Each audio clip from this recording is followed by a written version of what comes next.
In this week's episode, we take a look at the future of reselling according to a recent report from ThredUp. We've got reselling news from eBay, Etsy, and more, a Nifty Nine, what sold on eBay recap, and a weekly business update with some frankly laughable statistics.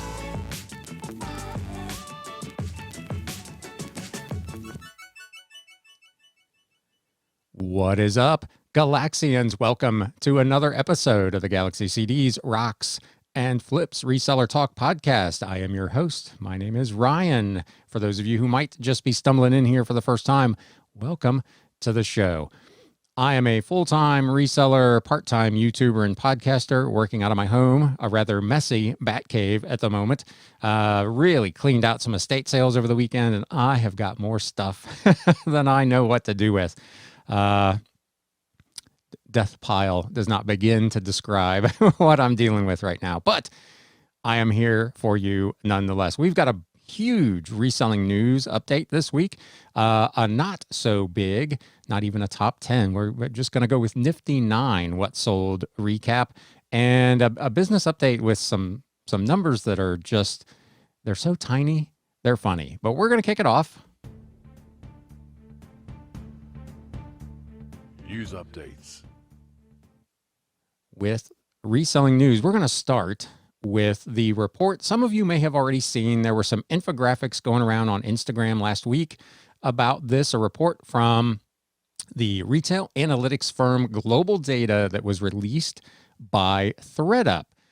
This report says that over the next 5 years, the fashion resale market in particular is poised to nearly double to $77 billion a year. So that's the good news. If you are a fashion reseller, that market is poised for just remarkable growth over the next few years. Secondhand is now a $36 billion market in the country, and resale, an emerging growth channel for apparel retailers, is expected to grow 11 times faster than retail clothing over the next 5 years. Secondhand is quickly displacing fast fashion, new clothing purchases, and harmful production as consumers switch to thrift, the study found. This report surveyed about 3,500 customers, in addition to some retail executives, which we'll get into in a moment. And it revealed a lot of insights about what is currently propelling this stratospheric growth in the fashion resale market. In 2020, for instance, 33 million consumers bought secondhand apparel for the first time, and 76% of those first-time buyers plan to increase their spend on secondhand over the next 5 years. Consumers and retailers alike would like, interestingly, the government to step in to incentivize resale. That got my attention. Here's some of the downsides, some of the kind of the backside news of this situation. 58% of retail executives say they would be more likely to test apparel resale if there were financial incentives for doing so. 44% of consumers think the government should help promote sustainable fashion, while 47% say that they would be more inclined to purchase secondhand clothing if there were no sales tax or they received a tax credit. The second part of that is all good news. The first part, the one that should probably get your attention, is the fact that 58% of retail executives indicate that they would participate in the resale market if there were some financial incentives to do so. You would think that the profit margins alone would be enough for them to do so. And you've seen already where a few of them, like Lululemon, for instance, and of course Goodwill, have announced or ramped up their online reselling presence within the fashion industry. So you're already starting to see some players get into this market, and that's what should give some traditional resellers maybe a little bit of cause for alarm. 62% of retail executives say their customers are already participating in resale, and 42% of those executives say resale will be an important part of their business over the next 5 years. So the big players are coming. They've seen the potential, probably all our YouTube videos.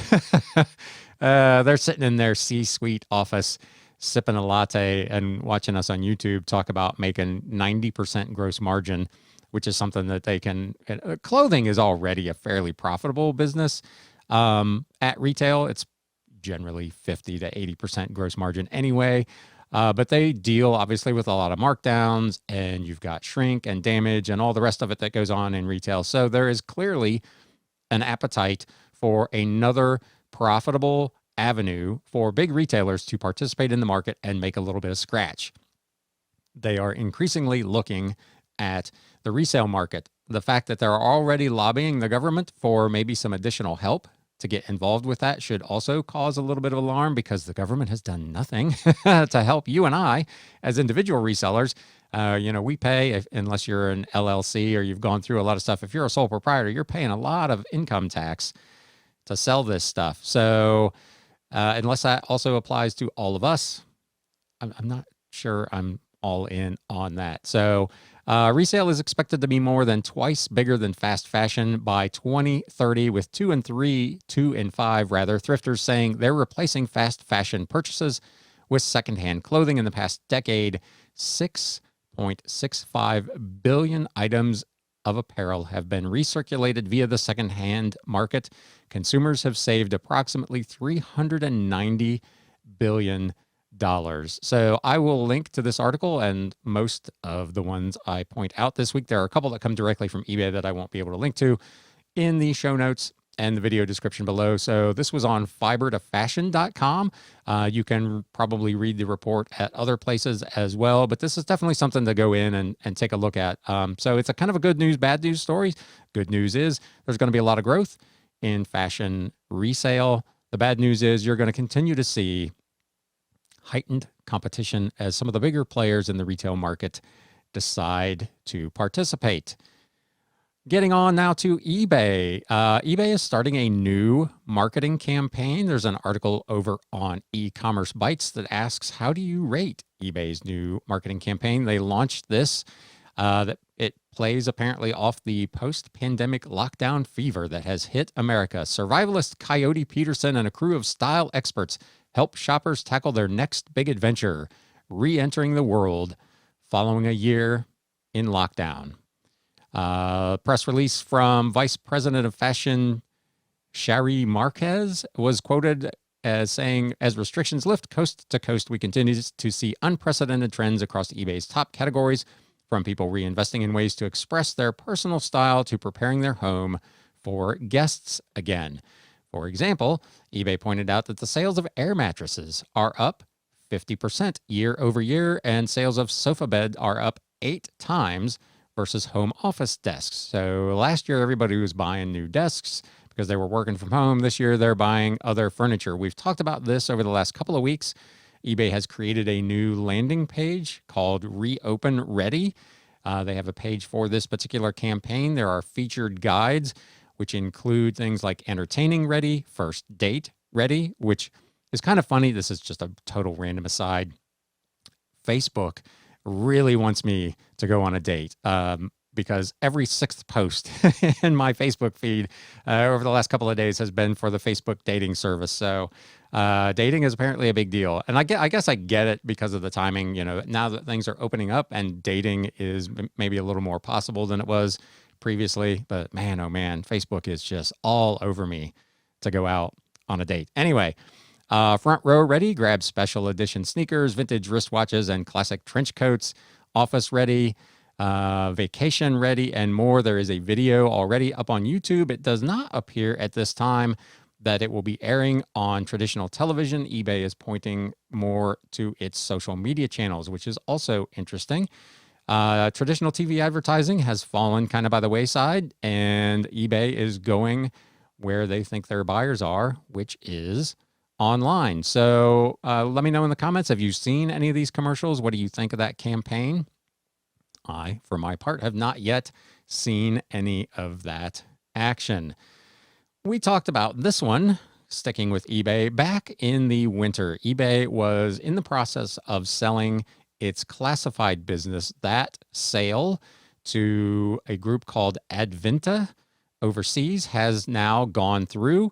eBay Inc., a global commerce leader that connects millions of buyers and sellers around the world, today announced that it has completed the transfer of its classifieds business to Advinta in exchange for, wait for it, $2.5 billion in cash and a 44% equity stake in Advinta, which is equivalent to approximately 540 million shares. So not only do they get a big chunk of this new company in stock, they also get more than a couple of Brinks trucks backed up to the door at the eBay headquarters. The completion of the transaction results in after-tax net cash proceeds of about $2 billion to eBay. With the transfer complete, the company has updated its capital allocation plans for 2021 by editorial portion coming up. Not by reinvesting in the platform, not by advertising, not by doing anything to help buyers or sellers or to modernize their platform. They're going to do it. They're going to take this money and they are going to increase their estimated stock share buyback from $2 billion to $5 billion. So they're just going to buy their own stock back. So there you go. The company has agreed to reduce its ownership in Advinta to 33% or less over the next 18 months as part of remedies that it has proposed to resolve the competition concerns that were raised by the Austrian regulatory authorities. Proceeds from this reduction will be deployed in a manner consistent with eBay's capital allocation tenets and targets, which, based on what they're doing with the first batch of money, would lead you to believe that they will be doing more stock buybacks. So there's that. Probably nothing but good for eBay's stock, but there are other things they could be doing with that money to make the platform a better place for both buyers and sellers, and a stock buyback just doesn't really scratch that itch for me. So, but I don't work for them. Moving on, you probably got a message from eBay about another update in the trading card category. The eBay money back guarantee policy for trading cards is being updated effective July 29th. So this is still a little over a month out. If the seller does not offer returns, a buyer must request a return within 3 calendar days after the item is delivery. If the seller offer returns, the buyer must request a return within the seller's return window as stated in the listing. While you may notice the absence of the eBay money back guarantee badge from trading cards listings, these items will still be covered under eBay money back guarantee as long as all the eligibility requirements are met, including returns windows outlined in the policy. They've got a quick little graph, so check your inbox if you haven't seen that email yet and you're a trading card seller. There are going to be some changes. The current window, if you don't offer returns, is 30 calendar days after delivery. That's going to get cut down to 3. So this is a huge win for card resellers who have had some issues with the returns policy being abused by quote unquote card buyers. So that's good news, in addition to all the other changes in the trading card field that eBay has implemented over the last little while. On the not so good news, those of you who have been following the channel for a while know I'm all about the model railroad magazines and stuff. There is an article this week in Trains magazine, Historical Society and Bookseller Fighting eBay Scam. The president of the Conrail Historical Society and a railroad bookseller are blowing the whistle on a scam that has resulted in fraudulent billing of hundreds, if not thousands of dollars worth of railroad hobby merchandise using the online auction site eBay. They are currently working with postal inspectors, the FBI, and state attorneys general to halt the illegal practice. Essentially, the practice works like this. The scammer posts a new item for sale on eBay, such as a model railroading book or a railroading book, at well below the list price. A customer, of course, attracted by this low price, orders the item.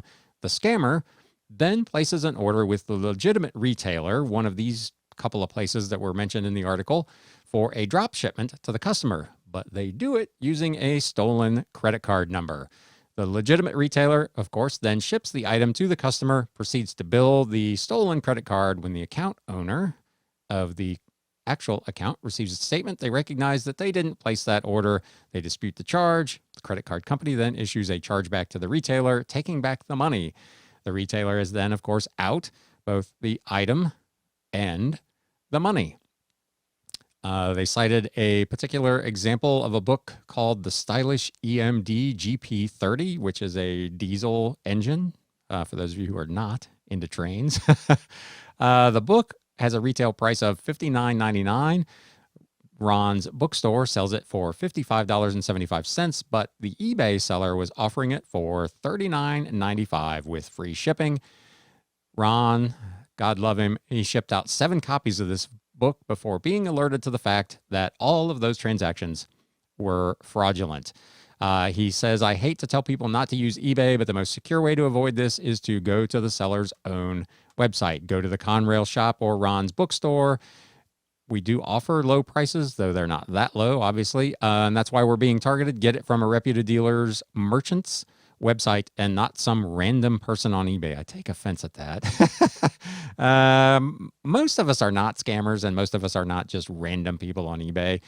Most of us are legitimate, honest, hardworking American citizens just trying to make a buck. We're not trying to rip anybody off. So I get why they're ticked off, but I had to share that one because it was model railroad related. More bad news for eBay. The EPA has ordered eBay to stop selling unregistered and or misbranded pesticides. The EPA sent a stop sale order to eBay regarding 170 unregistered or misbranded pesticide products. This action amends a previous order from 2020 to include additional products. Unregistered pesticides can pose a serious hazard to human health and the environment, said EPA's Larry Starfield.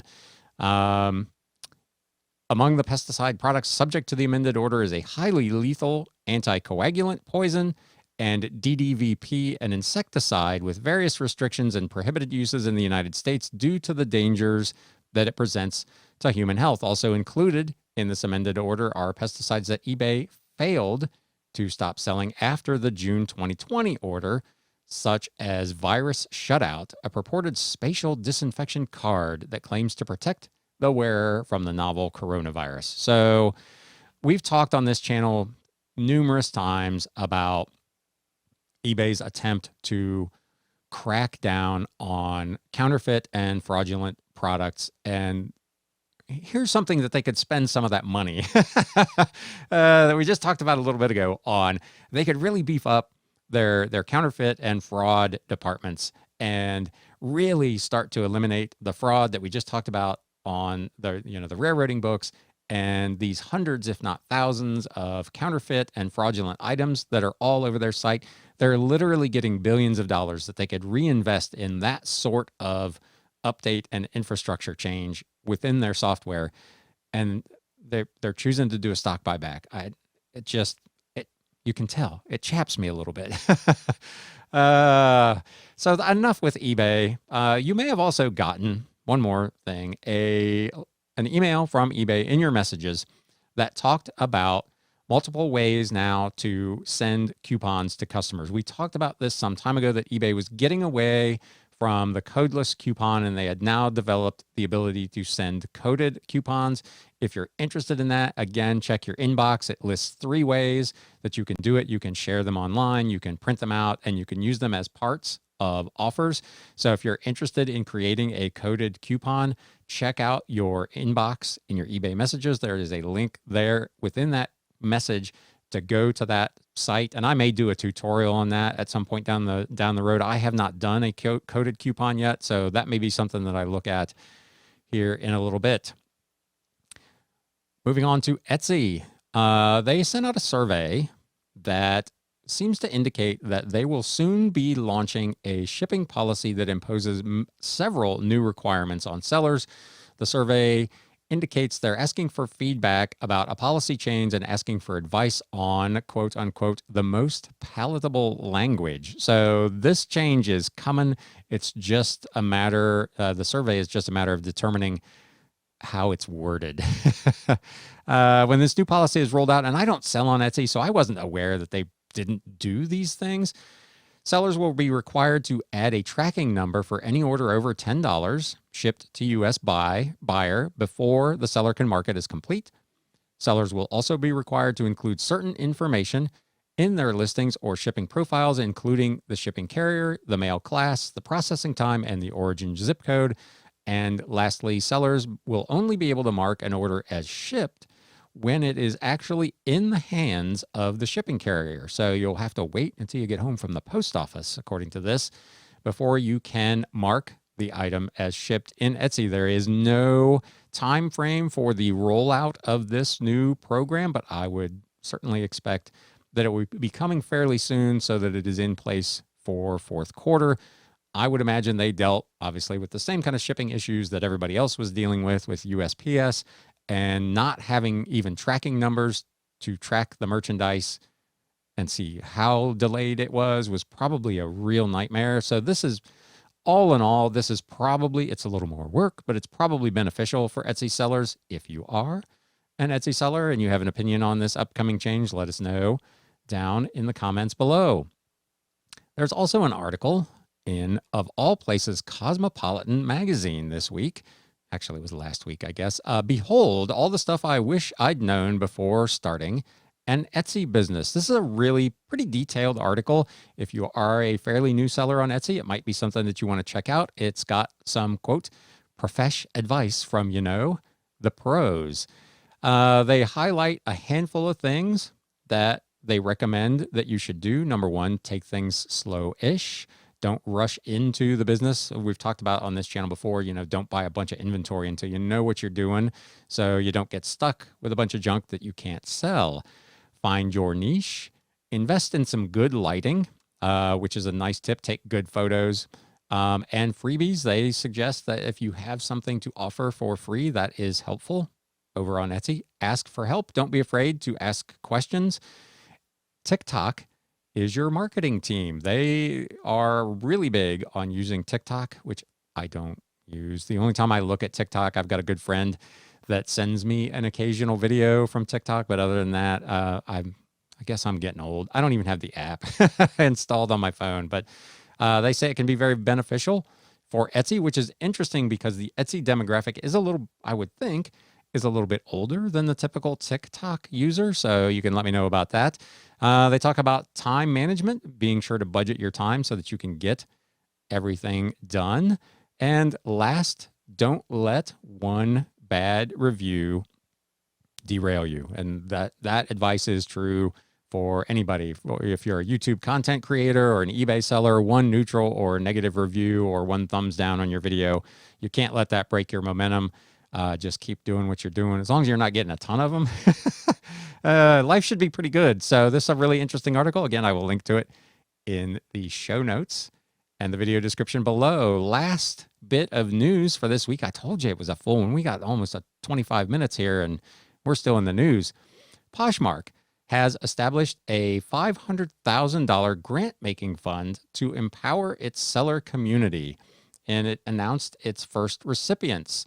Poshmark is a leading social marketplace for new and secondhand style for women, men, kids, pets, home, and more. Today, they announced the inaugural recipients of its Heart and Hustle Community Fund, a newly launched program that awards more than 100 sellers quarterly with the funds and fundamentals to grow their business. Poshmark has committed to distributing $500,000 in grants throughout 2021 to sellers who best demonstrate how they use heart and hustle to fuel their Poshmark business and achieve their goals, whether it's making extra money, growing their reach, or scaling their side hustle into something bigger. Sellers who applied for the Q1 grant cycle ranged in age from 18 to 70 and represented 40 U.S. states and 8 Canadian provinces. A total of 142 recipients were awarded. There were 12 $5,000 grants and 130 $500 grants. Eligible applications were scored based on the specificity of the business goals, commitment to supporting fellow Poshmark users, how they intended to use the grant dollars, and the substance of their overall submission, including a personal video testimonial. Final winners were selected by Poshmark's Executive Advisory Council, which actually included some of the Poshmark founders. So kudos to Poshmark. Nice program, giving out some grants to their sellers. If you are a Posher, were you aware of this program? Did you apply? Did you get any money from it? They are notorious a little bit for rolling things out in kind of a haphazard manner. I see a lot of folks complaining about something we talked about a couple of weeks ago for Poshmark, which was the kind of beta rollout of their mass sharing option, bulk sharing option. A lot of folks have heard about it, but don't have it yet. And there's a lot of squawking about it. So their communication maybe leaves a little bit to be desired. So let me know down in the comments. Were you even aware of this program? Did you apply? Will you apply next time? It is a quarterly grant. So we're almost to the end of Q2. So I don't know what the deadline would have been to apply for Q2, but we're probably bumping up against it here. One last thing, speaking of deadlines, if you are an eBay store subscriber and you have not yet used your second quarter shipping supply coupon, the clock on that is ticking. It expires at the end of this month. So if you haven't ordered your eBay shipping supplies using your coupon, you're going to want to do that pretty darn quick. With that, we're going to take a super quick break so I can sneak in a sponsor spot over on the podcast, and we will be back with my Nifty Nine sales from last week and the weekly business recap. Stay tuned.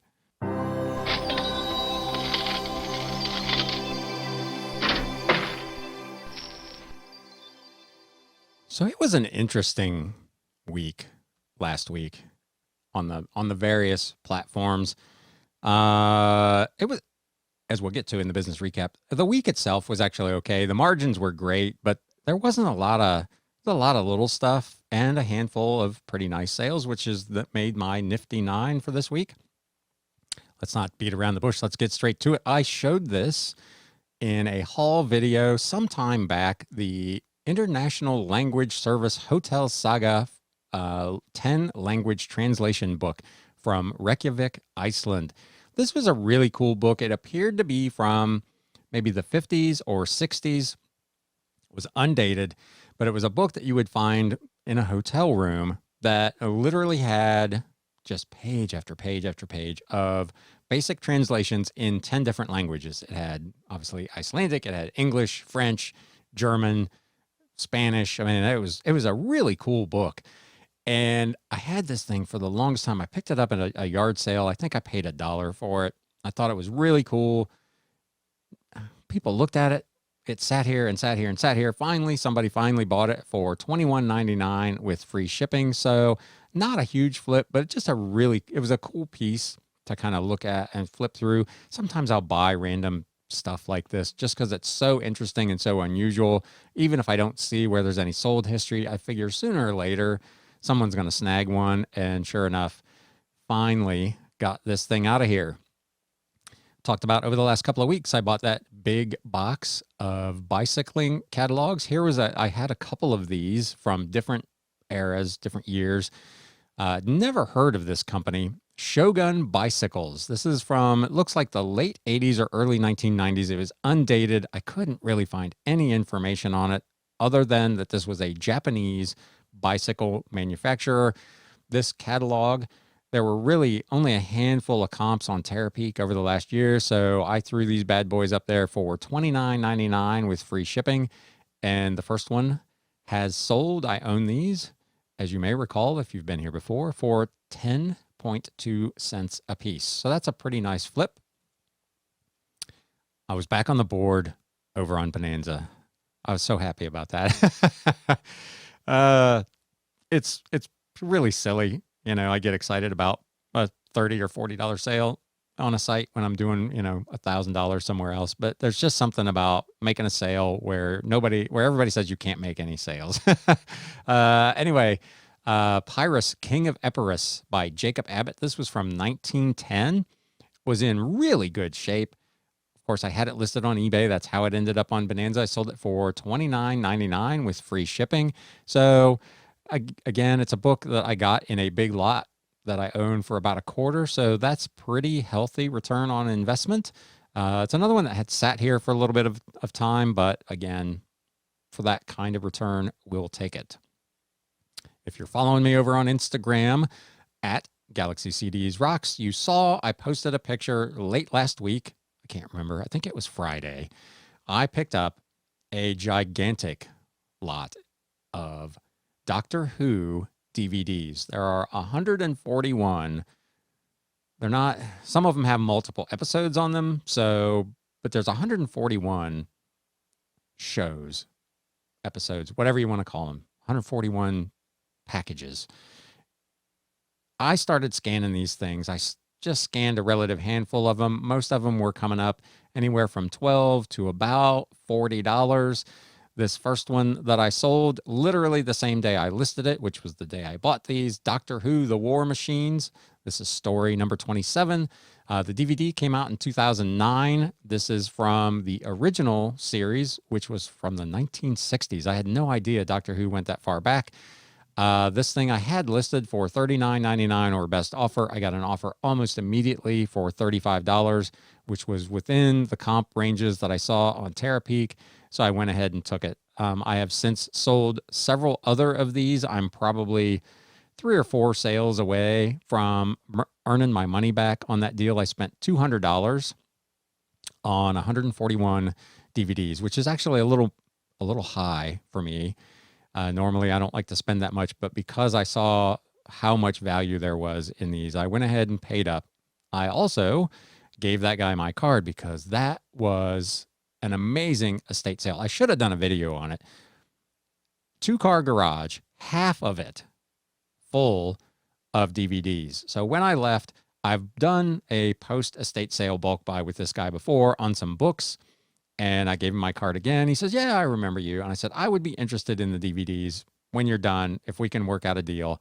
He called me on Saturday afternoon and said, I've still got a lot of these DVDs left.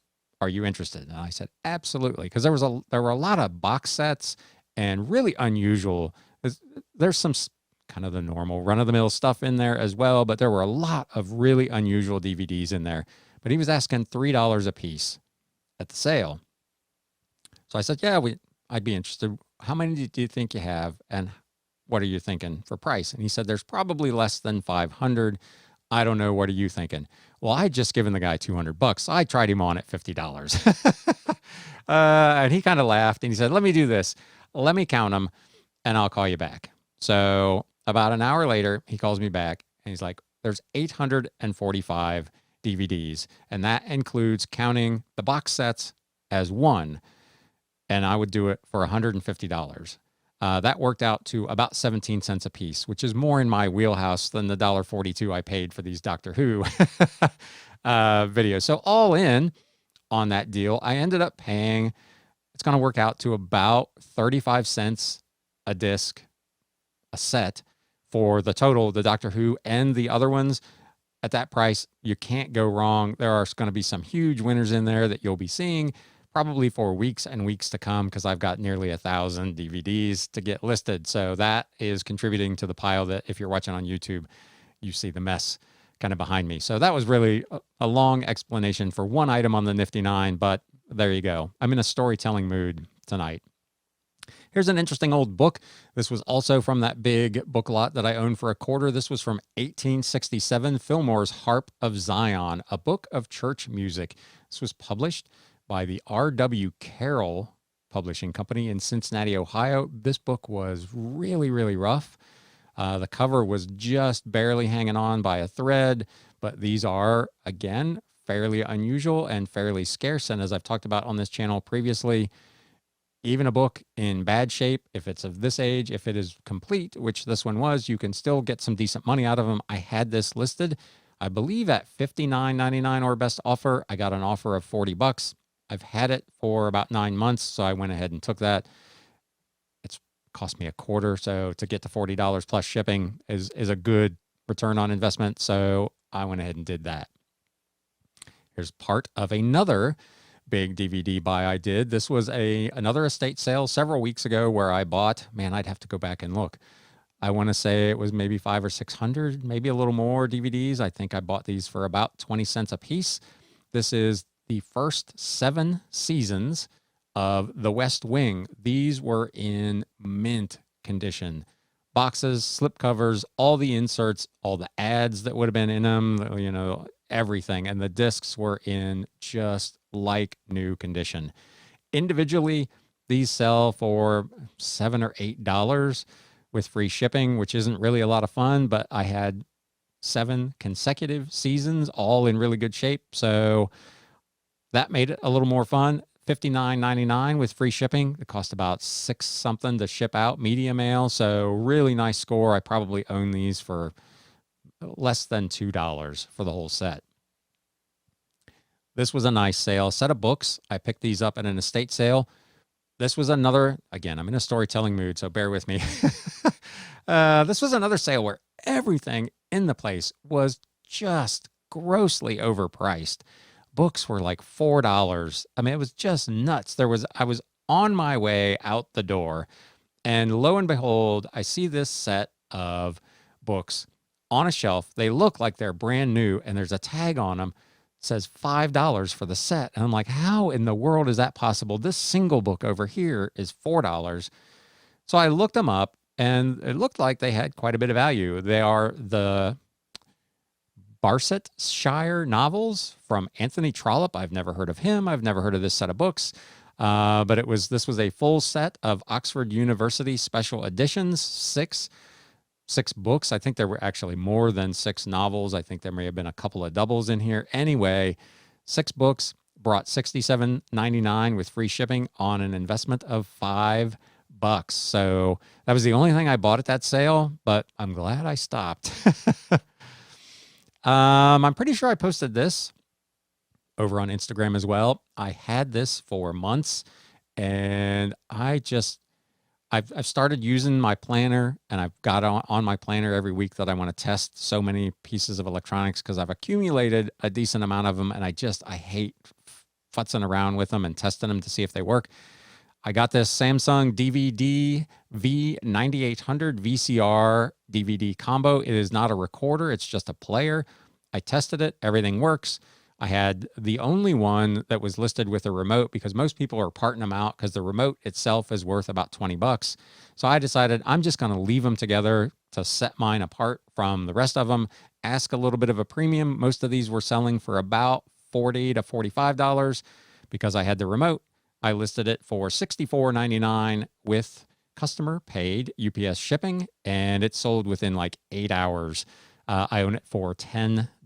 So that's pretty nice. It's not obviously a 95% margin percentage, but it's $55 in gross dollars income. So that's a little fun.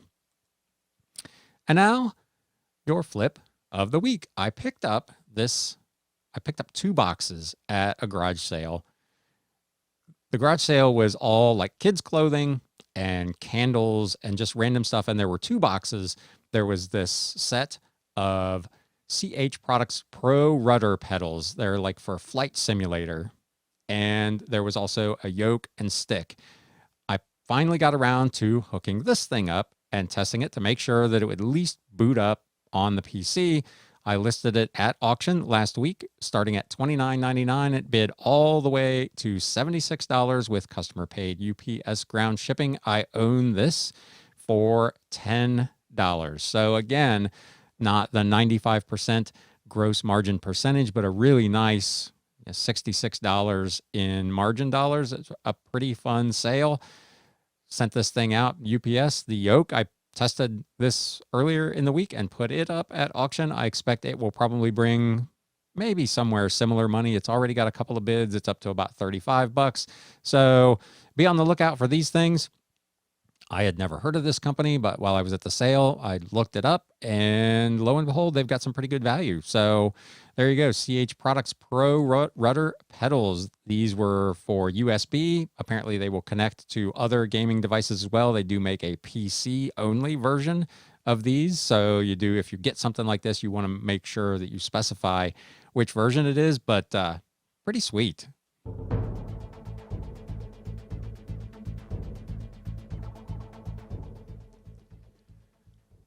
So let's talk about the week. Sales were okay.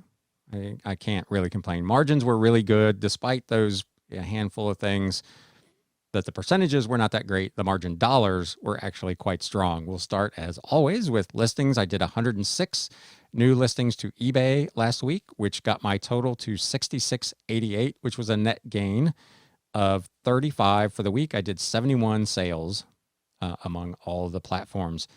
My goal for the end of this year was to try to get to 7,500 listings. It doesn't look like I'm going to get there probably because I'm selling so much stuff, which is a really good problem to have. But I just can't get far enough ahead in any given week to really put a dent in the nearly 900 listings I still need to get up. All these DVDs may help the cause a little bit there if I can find the time to really knock some of them out, but 7,500 by the end of the year is starting to look like a bit of a stretch. So still not too bad. 106 new listings over on eBay. It was 108 to Mercari. Had a couple of auctions that closed without buyers. That took my total number of listings to 2922 over on Mercari, which was a net gain of 53. Sales for the week, 1185.80, so not great. Normally I like to be $1,300 plus, with the emphasis on the plus.